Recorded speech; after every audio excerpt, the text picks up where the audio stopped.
Xətai rayon ərazisində yerləşən 257 nömrəli məktəbə şagirdlərdən biri tərəfindən gətirilən nəm salfetdən yaranan allergik hala görə polisə məlumat daxil olub.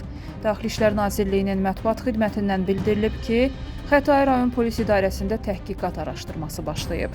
Qeyd edək ki, polis əməkdaşları tərəfindən həmin salfet müvafiq ekspertizaya təqdim olunması üçün götürülüb. Araşdırmalar davam etdirilir. Kanal 21 YouTube səhifəsinin rəhbəri Fərhad Quliyev və Baku Xəbər Az saytının rəhbəri Zamiq Quliyev həbs ediliblər. Adı çəkilən şəxslər polis tərəfindən saxlanılaraq məhkəməyə təqdim ediliblər.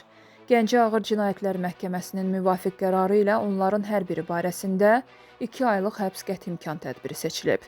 Həmin şəxslərlə yanaşı özlərini jurnalist kimi təqdim edən İlqar Əliyev, Rəhman Ələsgərov və İlhami Nəsibov da polis tərəfindən saxlanılıblar.